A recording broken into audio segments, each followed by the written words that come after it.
السلام علیکم ورحمۃ اللہ وبرکاتہ۔ محترم ناظرین کرام، اس سے پہلے ہم نے آپ کو ایلورا کی غاریں دکھائیں۔ اگر آپ نے وہ ویڈیو نہیں دیکھی ہے تو آپ ڈسکرپشن چیک کیجیے، آپ کو وہاں اس ویڈیو کا لنک مل جائے گا۔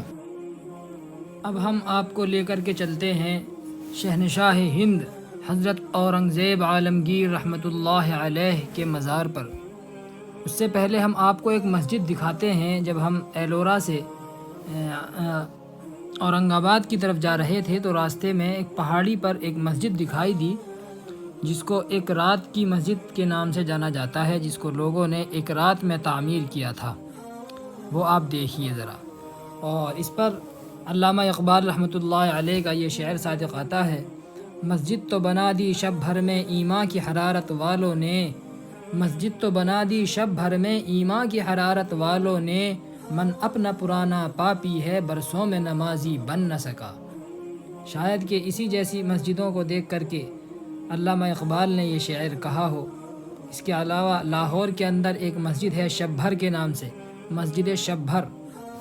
تو انہی جیسی مسجدوں کو دیکھ کر کے علامہ اقبال نے یہ شعر کہا تھا اور ہماری حالت پر افسوس کیا تھا۔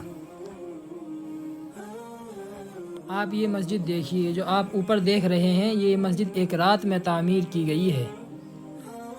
دیکھیے آج بھی یہ مسجد آباد ہے الحمدللہ۔ تو لیکن وہاں پر جانا نہیں ہو سکا، اس لیے کہ وقت کم تھا، اس لیے ہم وہاں پر نہیں گئے، بس ہم آپ کو دور سے ہی دکھاتے ہیں۔ اب ہم مقبرے پر آ گئے ہیں۔ یہ اورنگزیب عالمگیر رحمۃ اللہ علیہ کا مقبرہ ہے۔ آپ رحمۃ اللہ علیہ کی قبر خلد آباد میں ہے، جو اورنگ آباد کے قریب ہی ہے۔ خلد آباد کا ضلع اورنگ آباد ہی لگتا ہے، یہاں آپ کی قبر ہے۔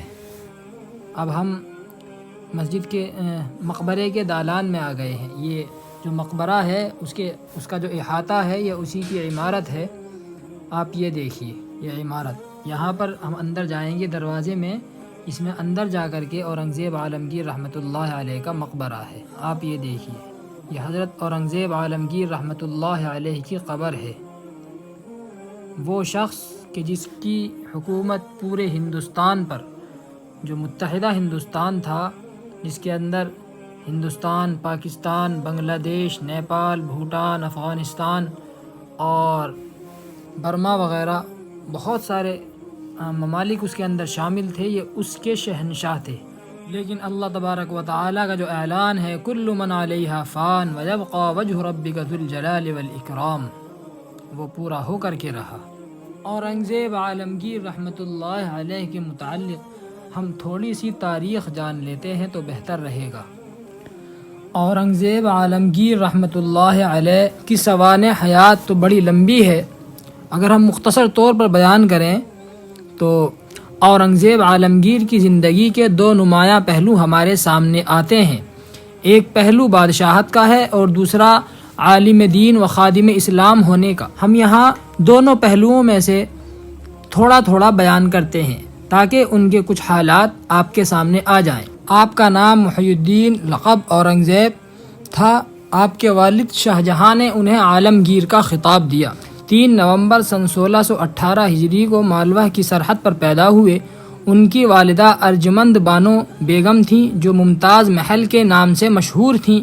اورنگزیب کی عمر ابھی 2 سال کی تھی کہ شاہ جہاں نے اپنے باپ جہانگیر کے خلاف بغاوت کر دی اور بیوی بچوں کو لے کر 4 سال تک بنگال اور تلنگانہ میں پھرتے رہے۔ آخر جہانگیر کے کہنے پر اپنے بیٹوں دارا شکوہ اور اورنگزیب عالمگیر کو دربار میں بھیج کر معافی مانگ لی۔ جہانگیر نے دونوں بچوں کو ملکہ نور جہاں کی نگرانی میں بھیج دیا۔ اورنگزیب کو سید محمد، میر ہاشم اور ملا صالح جیسے علماء کی شاگردی کا موقع ملا۔ مغل بادشاہوں میں اورنگزیب عالمگیر پہلے بادشاہ ہیں جنہوں نے قرآن شریف حفظ کیا، فارسی مضمون نویسی میں نام پیدا کیا۔ اس کے علاوہ آپ فقیہ، عالم دین اور خطاط بھی تھے۔ اس کے علاوہ گھڑ سواری، تیر اندازی اور فنون سپاہ گری میں بھی کمال حاصل کیا۔ 17 برس کی عمر میں سن 1636 عیسوی کو دکن کا صوبیدار مقرر ہوئے۔ اس دوران میں انہوں نے کئی بغاوتوں کو ختم کیا اور چند نئے علاقے فتح کیے۔ بلخ کے ازبکوں کی سرکوبی جس جواں مردی سے آپ نے کی، اس کی مثال تاریخ عالم میں مشکل سے ملے گی۔ شاہ جہاں کی بیماری کے دوران میں دارا شکوہ نے تمام انتظام حکومت اپنے ہاتھوں میں لے لیا۔ دارا شکوہ کی اس جلد بازی سے شاہ جہاں کی موت کی افواہیں پھیلنے لگیں اور ملک میں ابتری پھیل گئی۔ شاہ شجاع نے بنگال میں اپنی بادشاہت قائم کر لی اور آگرہ پر فوج کشی کے ارادے سے روانہ ہوا۔ بنارس کے قریب دارا اور شجاع کی فوجوں میں جنگ ہوئی، جس میں دارا کو فتح اور شجاع کو شکست ہوئی۔ اورنگزیب نے مراد سے مل کر دارا شکوہ کے مقابلے کی ٹھانی۔ اجین کے قریب دونوں فوجوں کا آمنا سامنا ہوا۔ اورنگزیب عالمگیر کو فتح ہوئی۔ آپ نے ہندوؤں اور مسلمانوں کی فضول رسموں کو ختم کیا، فحاشی پر روک لگائی اور خوبصورت مقبروں کی تعمیر و آرائش کو ممنوع قرار دیا۔ قوال، نجومی، شاعر سب موقوف کر دیے۔ شراب، افیون، بھنگ بند کر دی۔ درشن اور جھروکا کی رسم ختم کی۔ بادشاہ کو سلام کرنے کا اسلامی طریقہ رائج کیا۔ سجدہ کرنا، ہاتھ اٹھانا موقوف ہوا۔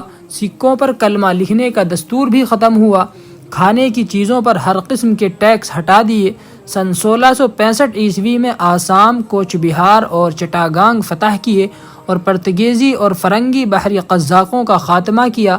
سن 1666 عیسوی میں سرحد کے شاعر خوشحال خان خٹک کی شورش اور متھرا اور علی گڑھ کے نواح میں جاٹوں کی غارت گری ختم کی، نیز ست نامیوں کی بغاوت ختم کی۔ سکھوں کے 10ویں اور آخری گرو گوبند سنگھ نے انند پور کے آس پاس غارت گری شروع کی اور مغل فوج سے شکست کھا کر فیروز پور کے قریب غیر آباد مقام پر جا بیٹھے۔ عالمگیر نے انہیں اپنے پاس دکن بلایا۔ ابھی راستے ہی میں تھے کہ خود عالمگیر رحمۃ اللہ علیہ فوت ہو گئے۔ عالمگیر رحمۃ اللہ علیہ احمد نگر میں بیمار ہوئے۔ احمد نگر یہ مہاراشٹر کا ایک شہر ہے جو ضلع احمد نگر ہی میں ہے، اور 3 مارچ سن 1707 عیسوی کو 90 برس کی عمر میں آپ کی وفات ہوئی۔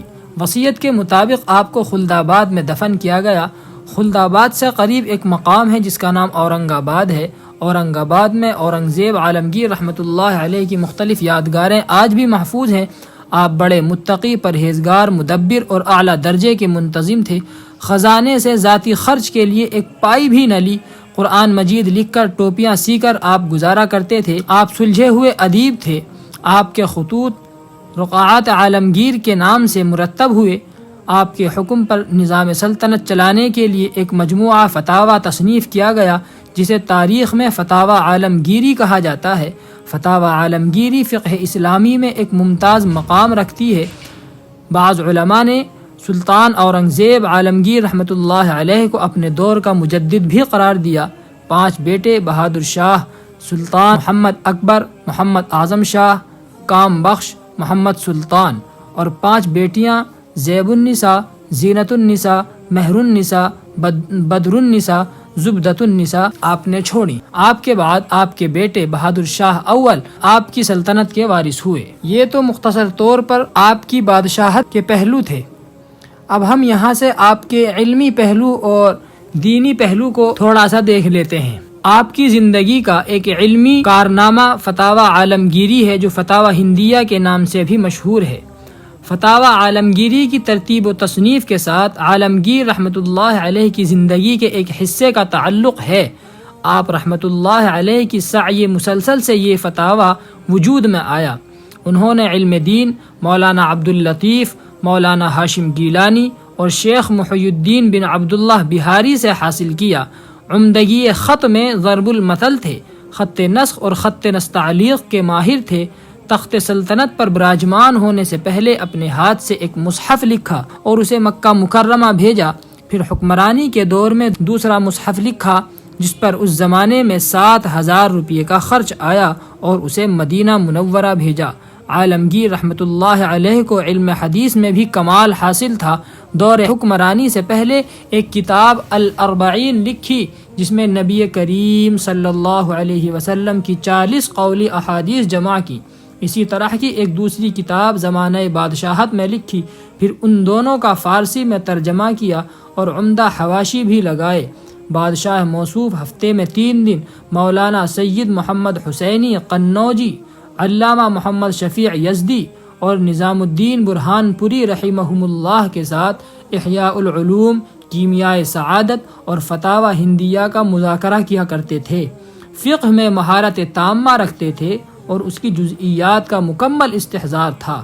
فقہ سے محبت و شغف کی بین دلیل فتاوی ہندیہ، جو فتاوی عالمگیری کے نام سے مشہور ہے، یہ ہے جو ان کے زمانے میں ان کے حکم سے ہوئی۔ ادب و شعر و شاعری پر بھی دسترس تھی، لیکن خود بھی شعر نہ کہتے اور لوگوں کو بھی اشعار میں وقت ضائع کرنے سے روکتے تھے۔ نیکی اور دینداری کے لحاظ سے متقی، متورع، نماز باجماعت کے پابند اور تہجد گزار تھے۔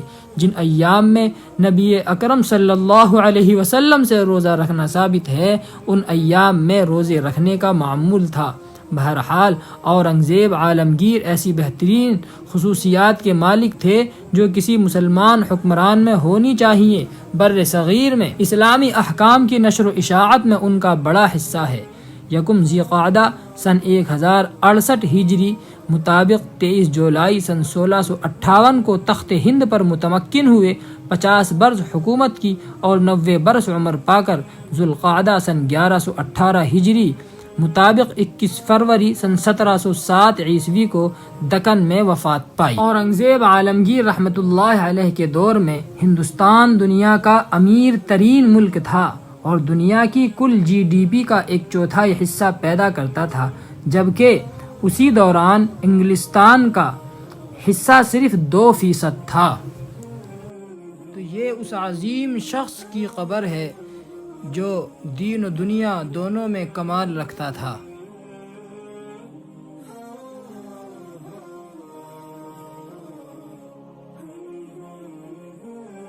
اور آج منو مٹی کے نیچے بے دست و پا بے سہارا پڑا ہوا ہے۔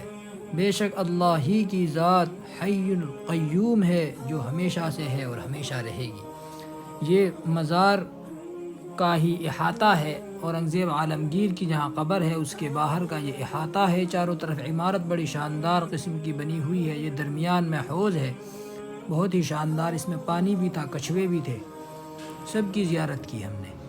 اب ادھر چلتے ہیں اندر، ادھر ایک اور مزار ہے، وہاں پر چل کر کے دیکھتے ہیں کہ یہ کس کا مزار ہے۔ آئیے آپ کو لے کر کے چلتے ہیں۔ یہ دیکھیے آپ،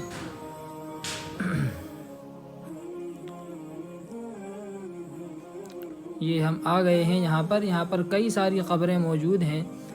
یہ دیکھیے کئی ساری قبریں موجود ہیں اور اس میں ہم دیکھتے ہیں کہ یہ مزار کس کا ہے۔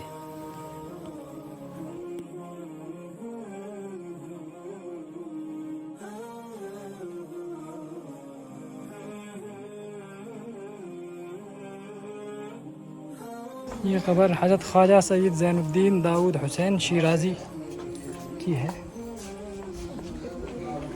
یہ ادھر جو قبر ہے حضرت خواجہ سید شاہ زین الدین مولانا داؤد حسین شیرازی کا مقبرہ ہے۔